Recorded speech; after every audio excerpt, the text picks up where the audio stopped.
pas besoin de l'occultisme, mais nous avons besoin de croire que Jésus, l'homme de Galilée, le fils unique de son Père, il n'est plus dans les tombeaux, il est ressuscité d'entre les morts. Zamba Pambola Bino Bandeko Tozolande émission à partir de Bandako et Siganyo Sotozwami. Tika Kimia Nankoleza Nabiso, Tofongole l'émission on a comme Yesu. C'est bien votre émission, les temps de la délivrance. L'émission qui fait la joie et la fierté de notre Dieu. L'émission qui nous délivre, l'émission qui nous pousse à prier. Que Dieu vous bénisse. C'est bien votre frère, humble serviteur, l'évangéliste Joste Kanzambi, fils du révérend pasteur Luison Poutou Israël, l'homme du Christ vivant. Que Dieu vous bénisse. Lobito Lobelaki sur les 10 signes où ils ont l'esclavagisme dans notre vie. Les 10 signes où ils ont l'emprisonnement. Et bien aimé, un homme qui est esclave, la première des choses, il doit reconnaître qu'il est esclave.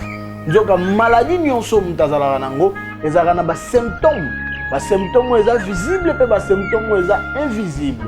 Il y a des fois, quand on est esclave, il y a une loi qui nous réclame dans la famille, une loi de l'esclavagisme, où ils ont retenir une loi, où ils ont avancé, c'est parce que quelqu'un a donné un ordre pour au côté de l'esclavagisme. Et nous allons remarquer qu'il y aura des symptômes, il y aura des signes, où il tombe et sous la malédiction, tombe et sous l'esclavagisme. Vous savez, même Israël, bazalaki d'esclaves, mais parmi les signes, où ils ont l'accent, où ils ont réellement que bazalaki esclaves, Dieu a vu la souffrance de son peuple. Donc la souffrance, ils ont des symptômes, des signes. Israël a esclavagisme. Donc on ne peut pas être un esclave, on ne peut pas être dans la prison sans pour autant reconnaître les signes. Ils ont que Mouto est dans la prison. Il y a un signe misa tout déjà lobby. Et troisième signe, les échecs à la porte de la réussite. Quand il y a des échecs à la porte de la réussite, il y a des fois tu peux aussi échouer à la porte de la réussite par la volonté de Dieu. Dieu aussi peut t'empêcher quelque chose pour nous épargner. Mais quand les échecs sont répétés à la porte de la réussite, il y a une loi de l'emprisonnement où ils ont réclamé Bino. Israël balamukaki, bazalaki na abondance, mais na tongo moko un pharaon a réclamé, a déclaré qu'à partir d'aujourd'hui, Israël bazab esclave. Et c'était ce jour-là, progrès a quitté, réussite a quitté, tout était devenu noir, non ce qu'on m'a dit souffrance. Il n'avait plus de l'abondance, il n'avait plus de succès, il n'avait plus de réussite. Alors, quatrième signe, on a qui partagé na tongo ya lelo. Quatrième signe, je vais parler les mêmes réalités bizarres qui sont collectives dans la famille. Vous savez, mes bien-aimés dans le Seigneur, quand Dieu est apparu à Gédéon, dans Juge chapitre 6, Bible lobby, l'Éternel apparu à Gédéon, lui dit, vaillant héros, l'Éternel est avec toi. C'est l'ange qui lui apparu.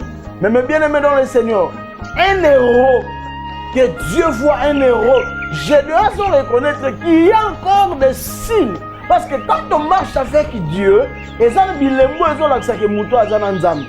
on est aussi sous la malédiction, sous la malédiction. Mais bien aimé dans le Seigneur, Yoka Gédéon, alors si l'Éternel est avec nous, où sont toutes ces prodiges? Ceux qui peuvent malédiction Gédéon le dit, où sont toutes ces prodiges? Ma famille est la plus pauvre de Manassé. Donc la pauvreté n'était pas seulement pour Gédéon, mais la pauvreté était collective dans la famille. Mais bien aimé dans le Seigneur,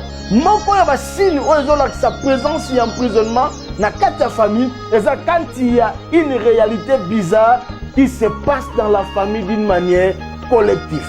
Parce que tu as trois sortes de malédiction. Tu as la malédiction individuelle, tu as la malédiction collective, et tu as la malédiction sélective. La malédiction sélective, c'est la malédiction qui sélectionne une seule personne. Et quand on a la peine, la famille va sacrifier Moutoumoko. Binono se pose bien, mais Moutoumoko va sacrifier. Yéné Moutabongarate. yende mutazala na kimia te yeka mutabelaka. Ça c'est sélectif. On lui a sélectionné pour avoir le sacrifice de la famille. Mais il y a aussi des malédictions individuelles, c'est-à-dire où elles sont liées à un parcours personnel à Moutou. Et ça, la famille, Moutou, il y a un tambolela, makambo ya sala, monga bat bapesa yolia, moi c'est abato joie.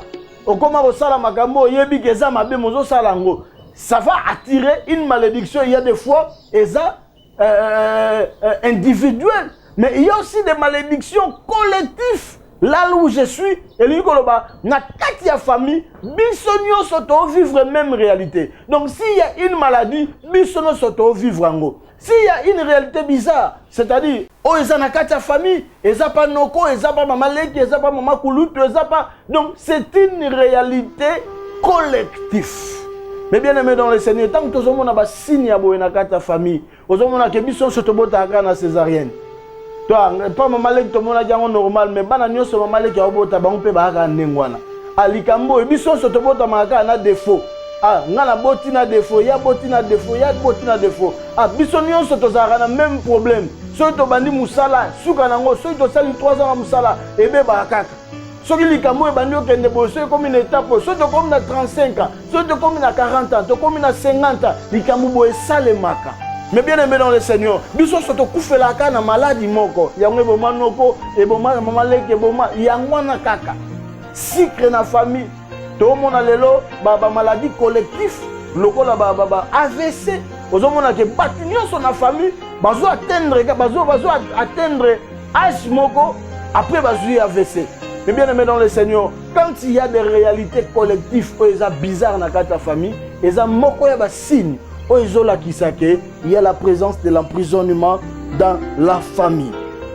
Et la 5e des choses, comme signe, c'est prendre difficilement ce que les autres prennent dans la facilité. Et bien aimé dans le Seigneur, on dit quand on est esclave, on est hors de sa volonté. Et ça, c'est cause de la difficulté. Talanzamba comme le niveau, Bible lobby, nazo kamwa, namoni esclave ba otambola likolo ya ba chevaux, mais ba prince ba otambola na makolo. Mais bien aimé, eloko ko salamate.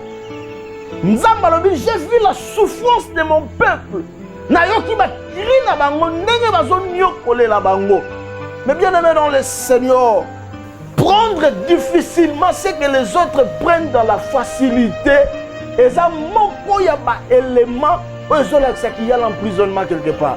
Vous verrez cet homme qui s'appelle Jaébé. Mais bien aimé, Jaébé Koli, il était plus considéré que ses frères, mais son nom lui réclamait. Son nom, c'était la souffrance. Tellement qu'Azala dit une réclamation maléfique.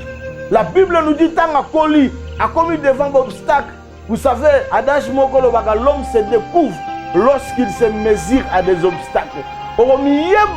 Oyeba sokoza emprisonné tant okoma libosa obstacle. Oyeba tant okota na mozindo prier.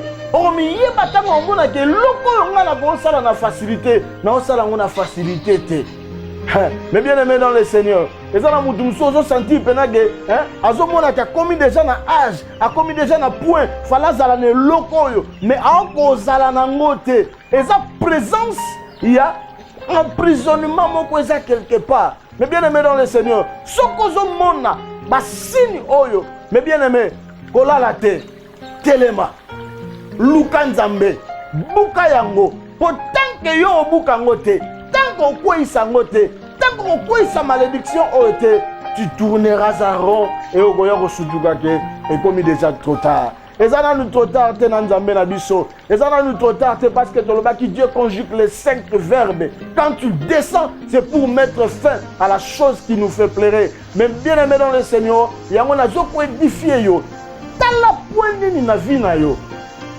Oezo pexo kende liboso. Quels sont les signes? Oh, je suis sous une malédiction. Il y a un emprisonnement. Il y a une loi qui me réclame. Et l'okonini, mais bien aimé dans le Seigneur, Zamba Pambola, ingénieur Nyonso, au Bazana Simabilili, Oyo, pour permettre Bisoto Sala Musala, Oyo, Malamu.